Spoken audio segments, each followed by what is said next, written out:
Ruth, a young widow from a distant land, stands alone, heartbroken, and facing a future she cannot see. She walks away from everything she has ever known, carrying nothing but her faith and a love so unshakable it will defy the odds. What she doesn't know is that this very journey will place her at the center of one of the most powerful and mysterious stories in the Bible. But Ruth's path is far from the soft, romantic tale most people imagine. It is laced with risk, scandal, divine encounters, and a twist of destiny so dramatic that it would forever alter the royal bloodline of Israel and ultimately change the course of history itself. The question is, why would God choose her? And what secret does her story hold for us today? If you believe that faith can rewrite a person's destiny, type 777 in the comments as a declaration over your own life. And to those who have been blessing this channel through super thanks, your support is more than generosity. It is a partnership in bringing hope, truth, and God's message to people all over the world. We thank you from the depths of our hearts. Now, come with me to the dusty roads of Moab and the golden fields of Bethlehem, where Ruth's journey begins and where the shocking truth behind the Bible's most inspiring woman will be unveiled. Ruth, the shocking truth behind the Bible's most inspiring woman. The days in which Ruth's story begins were not merely difficult, they were perilous, shrouded in a darkness that seemed to press down upon the very soul of Israel. It was the age of the judges, a time when there was no king in the land, and Scripture records that everyone did what was right in his own eyes. Judges 21:25. Lawlessness reigned, moral boundaries blurred, and the covenant people of God wandered from his commands like sheep without a shepherd. Into this moral chaos came another blow, famine. It struck Bethlehem, a name meaning house of bread, with a cruel irony, stripping the land bare and turning the fields, once golden with grain, into parched, lifeless soil. The streets that once bustled with the fragrance of freshly baked loaves now echoed with the cries of hungry children. Can you imagine standing at the threshold of your home, watching your family grow weaker with each passing day, knowing that your store of grain would not last the week? In such desperation lived a man named Elimelech. The weight of his role as husband and father pressed heavily upon him. To stay in Bethlehem meant watching his family starve. To leave meant stepping into uncertainty. With his wife Naomi and their 2 young sons, Mahlon and Chilion, he made the painful decision to depart the land of his forefathers. His destination, Moab, a nation whose very name carried centuries of tension and mistrust. The Moabites, born of Lot's troubled lineage, were infamous for their idol worship and practices that stood in direct opposition to Israel's faith in Yahweh. Elimelech knew this was not just a change of address, it was a spiritual gamble. For Naomi, the journey meant far more than crossing a border. It meant severing the comforting threads of her heritage, her family, her traditions, the familiar hills of Judah. Each step away from Bethlehem was a step into the unknown, and though her heart clung to faith, she could not ignore the quiet ache of loss. What lay ahead? Would Moab be a place of provision or a place of sorrow? At first, the foreign land offered them what Bethlehem could not bread. Life was not abundant, but it was bearable. The distant hostility between Moab and Israel seemed muted in the day-to-day rhythm of survival. Years passed. Mahlon and Chilion, no longer boys, made choices that startled their mother. They took Moabite wives. One was named Orpah, the other Ruth. For many Israelites, such unions stirred unease. Intermarriage was often feared because it carried the risk of turning hearts toward foreign gods. But Naomi, perhaps softened by the shared struggles of exile, chose not to resist. She welcomed these young women, embracing them as daughters rather than outsiders. Could it be, she wondered, that God was weaving something new for her family, even here, in a land once seen as an enemy, yet in the stillness of Moab's nights, under unfamiliar stars? Naomi could not have imagined how drastically this decision would shape the course of her life, or how one of these women would come to stand as one of the most remarkable figures in all of Scripture. But just when Naomi had begun to adapt to life in Moab, tragedy struck with a force she could never have anticipated.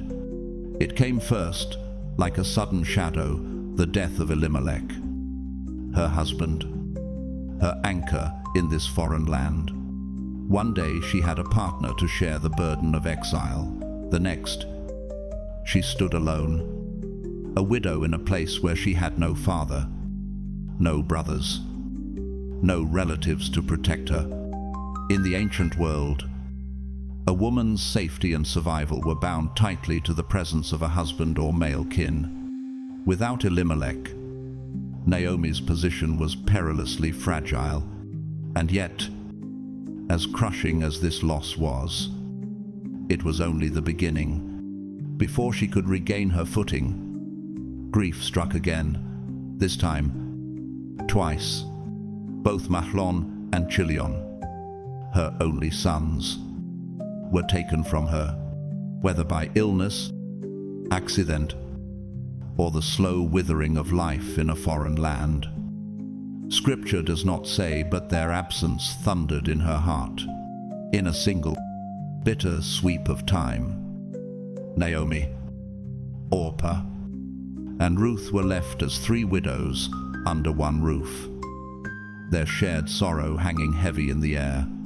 The depth of Naomi's loss is difficult to grasp unless one has stood in such darkness.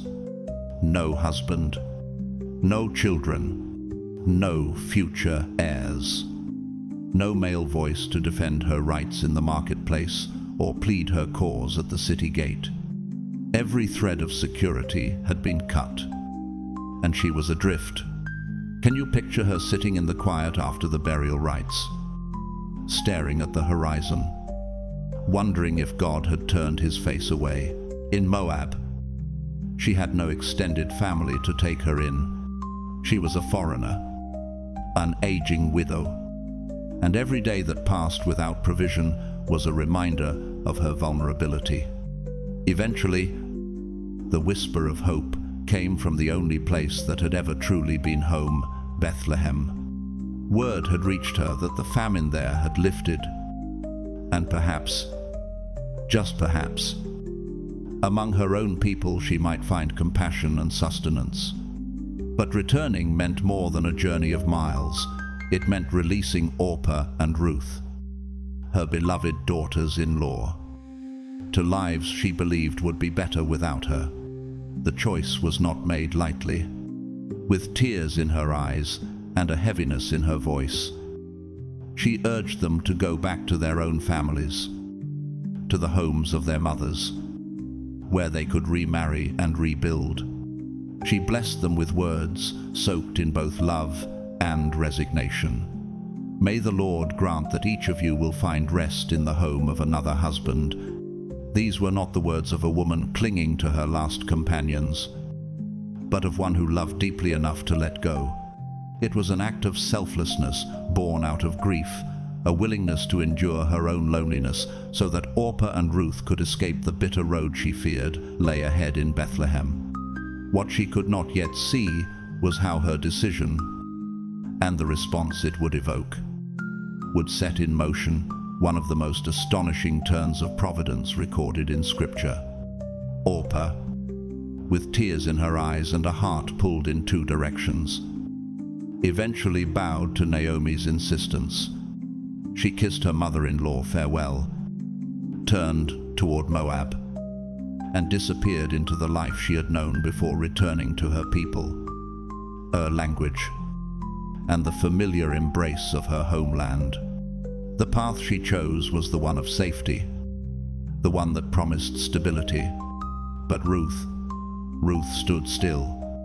Something deep within her would not let her follow Orpah's steps. Even as Naomi's voice broke from pleading, even as the practical logic of staying in Moab pressed in on her, Ruth's resolve only grew stronger. Then came words that would echo through the centuries. Words now carved into the memory of faith itself. Where you go, I will go. Where you stay, I will stay. Your people will be my people, and your God my God. Where you die, I will die, and there I will be buried. May the Lord deal with me, be it ever so severely, if even death separates you and me. By heaven, it was more than a promise, it was a covenant of the heart. Ruth was not merely agreeing to accompany an aging widow on a difficult journey. She was binding her life to Naomi's in an unbreakable alliance of loyalty and love. In those few sentences, she severed the ties to her old identity as a Moabite daughter, choosing instead to stand among the covenant people of Israel. She turned her back on the gods of her childhood and reached for the God of Abraham, Isaac, and Jacob. This was no easy decision. By choosing to follow Naomi, she was stepping into an uncertain future in a land where her foreign tongue and Moabite heritage might set her apart as an outsider. In Bethlehem, she would have no family of her own, no guarantee of acceptance, and no assurance that life would be any kinder than it had been in Moab. Yet something had already taken root within her, a faith both tender and unshakable, a conviction that could see past the hunger and the dangers to a greater purpose that only the God of Israel could reveal. In that moment, Ruth's identity shifted. She was no longer simply a Moabite widow. She had become a devoted follower of Yahweh, bound not only to Naomi, but also to the covenant people of God. Her words were not a fleeting vow of emotion, but a deep, irrevocable pledge of the heart, one that tethered her destiny to Naomi's and to the Lord whom Naomi served. That pledge would mark the beginning of a journey unlike any she had known, one that would carry them both back to Bethlehem. What awaited there, Ruth could not have foreseen. She only knew that to walk away would be to deny the very truth her heart had embraced. And so, on that dusty road stretching between Moab and the hills of Judah, she took her first steps into the unfolding plan of God, a plan that would weave her name into the tapestry of kings and menaces, in time, into the very lineage of the Messiah himself. The bond between Naomi and Ruth was unlike anything their world expected. In an age when a widow's survival depended on returning to her father's household or finding another husband, Ruth's choice was nothing short of radical. She willingly turned her back on her people, her culture, her language, and the prospect of a secure remarriage in Moab. In doing so, she stepped away from everything familiar and into the unknown simply because she would not abandon Naomi. Their shared grief became the forge that sealed their loyalty. They were no longer bound merely by the law or by family ties through marriage. They were bound by something far deeper, an unshakable covenant of the heart. It was a relationship that defied the boundaries of bloodline, nationality, and religion, becoming a living testament that true family is built not only by birth but also by choice. Ruth's devotion was more than a vow spoken on a dusty road. It was a living testimony of her faith, her steadfast love, and her courage to embrace the God of Israel as her own. This unlikely friendship between a Moabite widow and an Israelite mother-in-law was the seed from which a great story of redemption would grow. one whose echo would travel through the corridors of history. Ruth could not see the end from the beginning, yet her unwavering loyalty was already placing her in the very path of God's unfolding plan, a path that would one day entwine her name with Israel's royal lineage. With Ruth's pledge still fresh in their hearts, the two women began the journey from Moab back to Bethlehem. The road was long, the days hot and weary, the nights cold and restless. Naomi walked with a heaviness that no amount of distance could lift. She was going home, yet she felt emptied of everything that once gave her life joy and meaning. The laughter of her husband and sons was gone. In its place lingered the ache of absence. Ruth walked beside her as a quiet strength, her presence a steady reminder that Naomi was not entirely alone. Yet Naomi's heart carried a bitterness she could not hide. Convinced that the Almighty's hand had turned against her, she had left Bethlehem years before in search of bread. Now she returned with nothing but the shadows of loss. And though the path led toward her homeland, peace still felt far beyond her reach. When Naomi and Ruth finally reached Bethlehem, the familiar skyline of the town rose before them. But it was not the homecoming Naomi had once imagined. Word of their arrival spread quickly, stirring the entire community. People emerged from their homes, gathering in clusters along the narrow streets to catch a glimpse of the woman who had left years ago during the famine. Naomi had departed with her husband at her side and her two sons walking just ahead of her. Now, and she returned without them, her steps accompanied only by a Moabite daughter-in-law whose very presence raised questions. The women of Bethlehem, peering from doorways and windows, whispered among themselves, "Can this be Naomi?" The years of hardship had left their mark. Lines of grief traced her face, and her once bright countenance had dimmed under the weight of loss. Naomi's answer came not with the warmth of a joyful reunion, but with a voice heavy with resignation. "Do not call me Naomi," she told them, recalling how her name once meant pleasant. "Call me Mara," she declared, the word itself meaning bitter, for in her heart she felt the Almighty had dealt her a bitter hand, stripping her of the fullness she once knew. "I went away full," she lamented, "but the Lord has brought me back empty." When he wanted 30. These were not the words of a woman who had lost faith, but of one wrestling with the pain of providence, trying to reconcile the God she served with the wounds she bore. She had left Bethlehem in search of survival. She had returned feeling as though her life had been hollowed out. Yet beside her stood Ruth, unshaken by Naomi's sorrow or the murmurs of the townspeople. The younger woman's quiet loyalty was unmissable. She had abandoned her homeland, her family, and the gods of Moab to walk this uncertain path, embracing the God of Israel as her own. Though a stranger in Bethlehem, Ruth's steadfastness began to draw curious glances. This Moabite widow, who had every reason to turn back, instead stood as Naomi's constant companion. And while Naomi's heart still ached with bitterness, the very fact that Ruth remained by her side planted a subtle shift in the story. Loss had brought them home, but loyalty was about to open the door for hope to enter. The timing of their arrival in Bethlehem was no accident. The barley harvest had just begun, a season of activity and promise in the fields surrounding the town. For most, it was a time of abundance. For Ruth and Naomi, it was a narrow window of opportunity. Without hesitation, Ruth stepped forward to take responsibility for their survival. She turned to Naomi with quiet determination and offered to go into the fields to glean, walking behind the harvesters to gather what grain they left behind.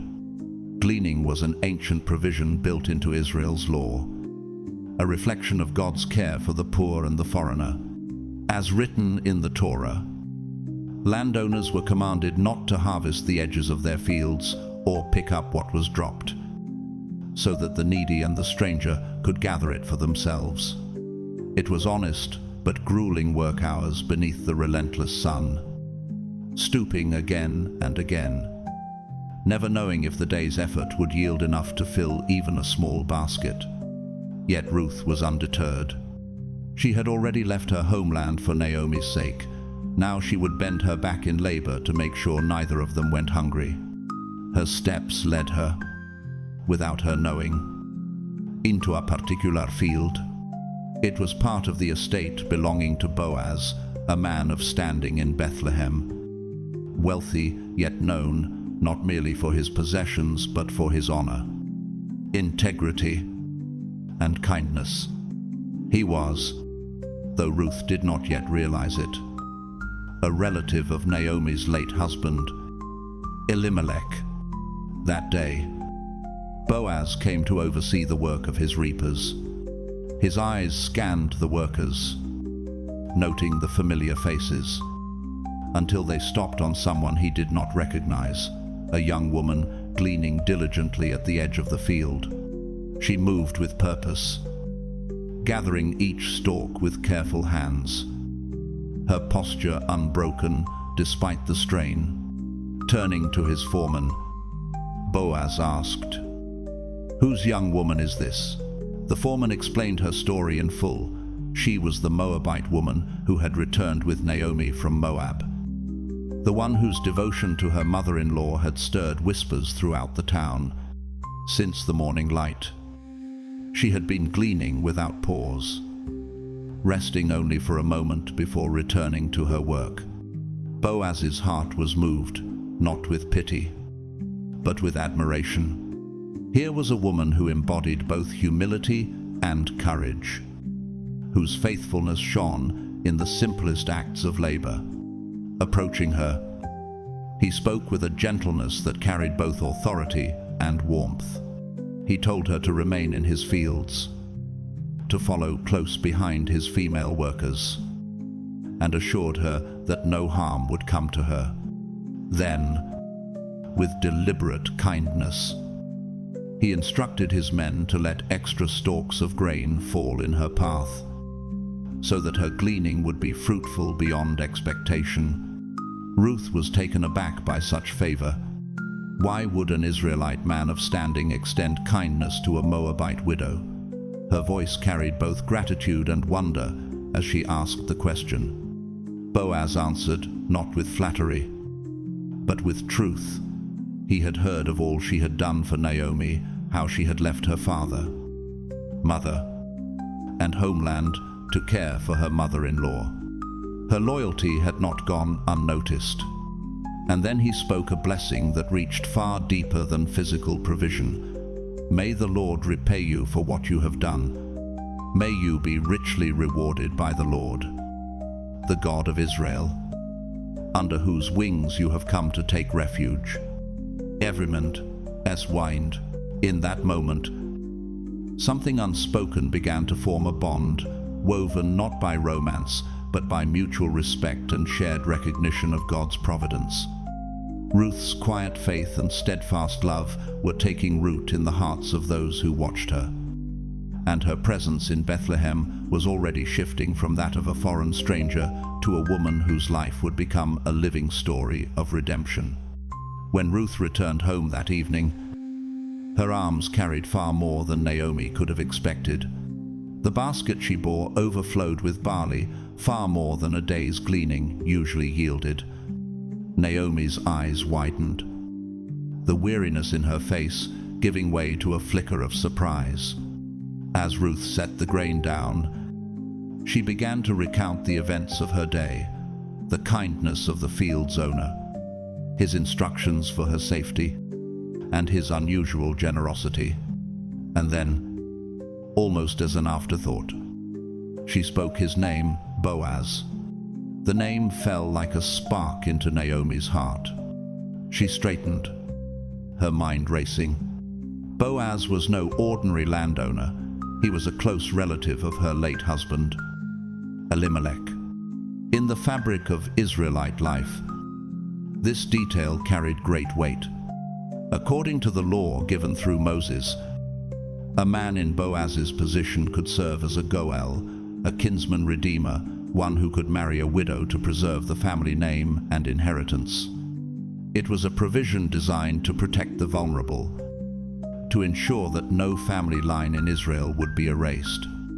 For the first time since stepping foot back in Bethlehem, Naomi felt the faint but unmistakable stirring of hope. Her voice, which had so recently spoken the word Mara in bitterness, now trembled with praise.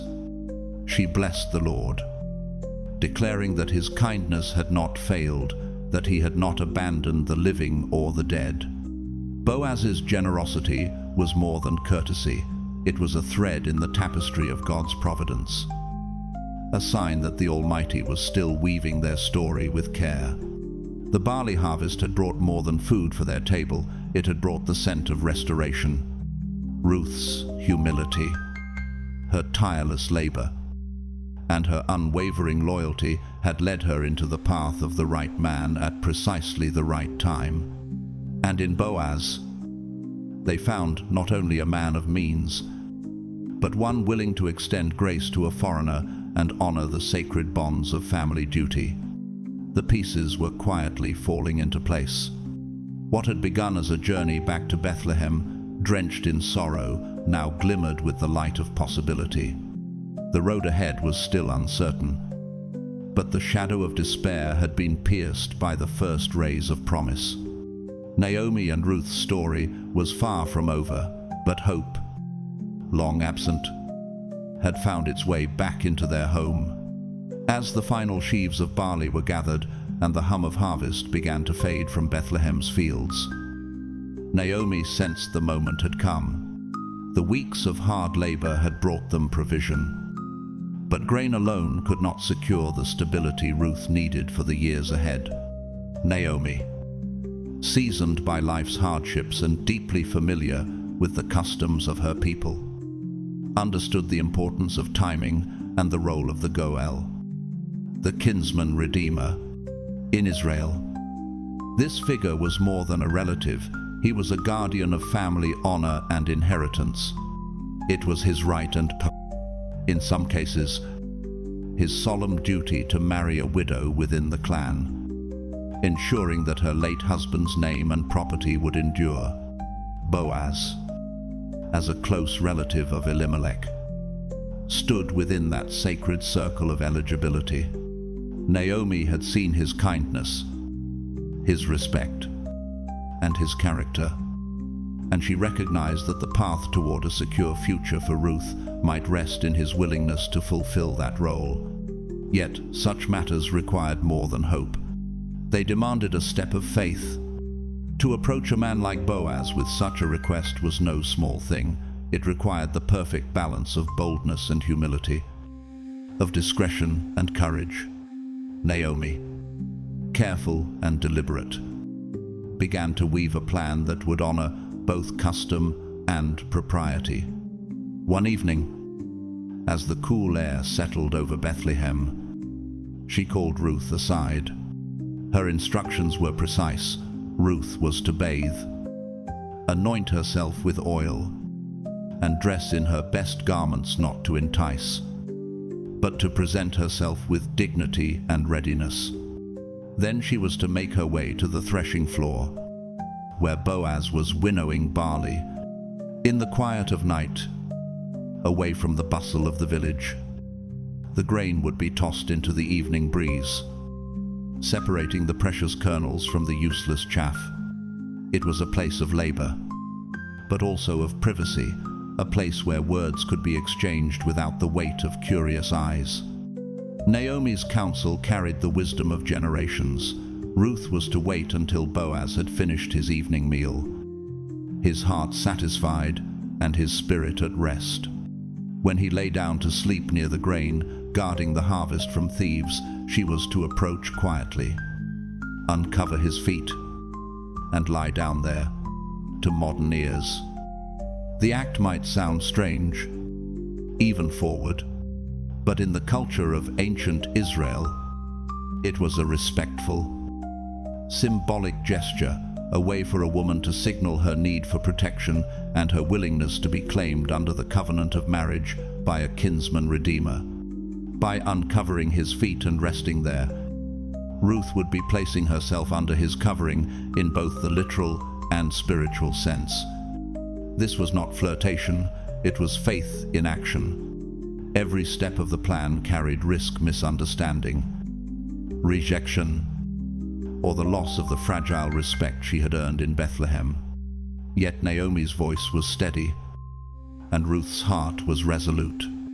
She would follow every instruction, trusting that the God who had led her from Moab to this place was still guiding her steps. The threshing floor lay quiet beneath the midnight sky, the scent of winnowed grain still lingering in the cool air. Boaz, wrapped in his cloak and resting beside the pile of barley, stirred suddenly. A presence warm, near, and unexpected startled him awake. In the dim light, his eyes searched the shadows until his voice broke the silence. "Who are you?" It was not suspicion in his tone, but surprise, mingled with a measure of caution. Ruth answered without hesitation, her voice soft yet steady. "I am your servant, Ruth. Spread the corner of your garment over me, for you are a kinsman redeemer." Wrote in Miley. Her words were carefully chosen, steeped in the language of covenant and protection. In Israelite culture, to ask a man to cover you with his garment was far more than a plea for shelter. It was an unspoken marriage proposal, a request to be claimed under his care. Ruth was not simply asking for safety in the present. She was inviting Boaz to take up the sacred responsibility of preserving her late husband's name and inheritance. This was a bold step, requiring both humility and immense trust in his character. Boaz's initial astonishment softened into something deeper: respect, admiration, and gratitude.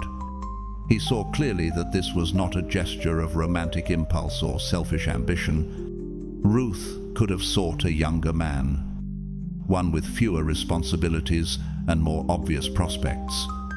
Instead, she had chosen him, an older relative, because he alone could fulfill the role of Goel, the redeemer of her family's line. Lifting his voice in blessing, Boaz commended her.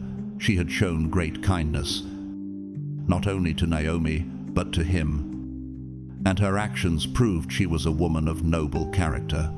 In a world where loyalty often faltered under the weight of personal gain, Ruth's integrity stood out like gold refined by fire.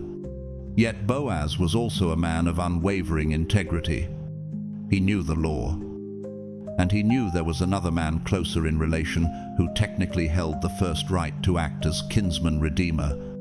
Looking into Ruth's eyes, he spoke with both truth and reassurance. If that man declined, Boaz himself would step into the role without hesitation, and he promised to settle the matter swiftly. Ruth remained at his feet until the first hints of dawn began to streak the horizon. In those quiet hours, she was shielded not only by the hem of his garment, but by the strength of his discretion and the honor of his word. Before sending her back to Naomi, Boaz filled her shawl with a generous measure of barley, more than she could easily carry, so that she would not return empty-handed. It was more than provision. It was a sign of his care for both her and Naomi, and a pledge that the conversation of the night would not end in uncertainty. The first light of dawn was still soft on the hills when Ruth made her way back through the quiet streets of Bethlehem. In her arms, the weight of the barley was both a physical burden and a silent promise. Inside their modest home, Naomi was waiting, her eyes searching the doorway for her daughter-in-law's return. The moment Ruth stepped inside, Naomi's anticipation sharpened into eager curiosity. She set aside the grain and began to recount every detail of the night, the hush of the threshing floor, Boaz's startled awakening, the courage it took to speak her request, and his reassuring reply. She told of his blessing over her, his careful protection, and his vow to settle the matter without delay. And then she showed Naomi the abundant gift of barley he had sent home, a gesture that carried far more meaning than simple generosity. Naomi's face softened as she listened. The heaviness that had once drawn her shoulders inward now gave way to a posture of hope. Boaz's gift was not just food, it was an unmistakable sign of his intention and his sense of responsibility. She knew the kind of man he was, and she was certain he would not rest until the matter was resolved. "Wait, my daughter," she said, her voice steady with confidence. "The man will not rest until he has settled this today." In no have thou, gratitude welled up in Naomi's heart, not only toward Boaz, but toward the God who had quietly guided their steps since they had first returned from Moab. What had begun as a bold, uncertain act on a dark threshing floor was already unfolding into something far greater, a story of loyalty, compassion, and the quiet power of faith. That bold act of faith on the dark threshing floor was no longer just a quiet exchange beneath the stars. It had become the living heartbeat of a story marked by loyalty, compassion, and hope. Ruth's approach to Boaz was not a gesture born of chance, nor a calculated attempt to secure her own future. It was the visible expression of a courage that defied cultural barriers, a deliberate step across boundaries in pursuit of honor and the redemption of her family's name. Boaz's response matched her faith with equal weight, a reaction full of compassion, respect, and integrity. Together, these choices were like pieces in a divine plan, unfolding through each deliberate action, each step guided by a hand greater than their own. Every movement, from the moment she uncovered his feet to the stillness with which she awaited his reply, carried the weight of generations past and the hope of generations to come. She had risked her reputation and her safety, entrusting herself to the integrity of a man whose answer would shape not only her own destiny, but Naomi's as well. The threshing floor, ordinary in the light of day, had, in that midnight encounter, become a sacred turning point. It was here that a humble proposal met an honorable response, and together they marked the beginning of a future bright with promise. This was not merely the next chapter in their personal lives, it was the seed of a story whose harvest would extend far beyond their years. What began with whispered vows in the quiet of the night would one day ripple outward, touching kings and prophets, and ultimately leading to the birth of the Messiah. In the stillness of that moment, hope had taken root, and its fruit would bless not only them, but countless generations yet to come. The next morning, Boaz rose early with purpose in his step. He made his way to the town gate, the very place where matters of law, inheritance, and covenant were publicly resolved in the presence of elders and witnesses. Here, under the open sky and before the watching eyes of Bethlehem's people, he positioned himself to settle the matter that had begun in the quiet shadows of the threshing floor. When the nearer kinsman arrived, Boaz called him to sit among the elders. In clear and measured words, he laid out the opportunity, the redemption of the land that had belonged to Elimelech, Naomi's late husband. At first, the man's interest was evident. Land meant security, prosperity, and increased standing. But Boaz did not stop there. He continued, explaining that redeeming the land also meant taking Ruth the Moabite as his wife, to raise up a name for the dead and preserve the family's inheritance. The shift was immediate. The man hesitated. To marry Ruth, a foreign widow, was a responsibility he was unwilling to bear.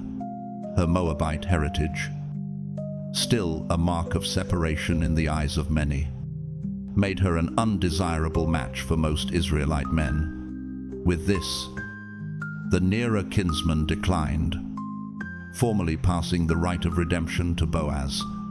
Seizing the moment, Boaz declared before the elders and all who stood by that he would redeem both the land and Ruth, honoring Naomi's family and preserving their line. The townspeople responded with joy, their voices rising in blessing.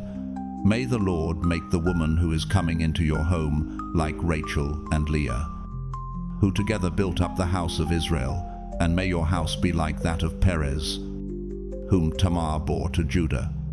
Their words were not merely ceremonial, they were prayers for fruitfulness, honor, and lasting legacy. Ruth's transformation was nothing short of remarkable. Not long ago, she had been a foreign widow, gleaning on the edges of a stranger's field. Now she stood as the honored wife of a respected man of Israel, welcomed into the covenant community. Her journey from outsider to a central figure in Bethlehem's blessing was a living testament to God's providence. In time, the Lord blessed Boaz and Ruth with a son, whom they named Obed. But Obed was no ordinary child. He would become the grandfather of King David, placing Ruth directly in the royal line of Israel's greatest king.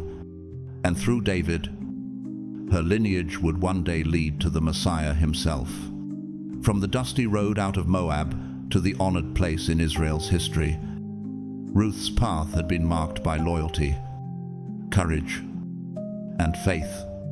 Her life was proof that God's purposes are not bound by birth, nationality, or human expectation. Time and again, He chooses the unlikely to accomplish the extraordinary, weaving redemption from threads the world might overlook. Ruth's journey from a foreign widow gleaning at the edge of the fields to a revered matriarch woven into the heart of Israel's royal line speaks with unmistakable clarity of God's redemptive power and the wideness of His mercy. Her life is living proof that His purposes are not confined by birthplace, heritage, or the limits others may impose. In Ruth, we see a faith that crossed borders, a loyalty that defied cultural norms, and a courage that stepped boldly into the unknown. Her legacy still stands as a beacon: faith, steadfast love, and the willingness to act with honor can open doors to blessings far beyond what we imagine. The path God set before her did not unfold in a moment. It was revealed step by step, each act of kindness and courage becoming a thread in the tapestry of a much greater plan. Ruth's story calls to each of us. It challenges us to choose faith over fear, to anchor our commitments not in convenience but in covenant love, and to believe that no matter our origin or the labels placed upon us, we too can be drawn into something far greater than ourselves. For the God who welcomed a Moabite widow into the lineage of kings is the same God who still redeems, restores, and writes the unexpected into the center of His story. The story of Ruth closes not as a simple love story, but as a portrait of divine redemption, painted with strokes of loyalty, sacrifice, and unshakable faith.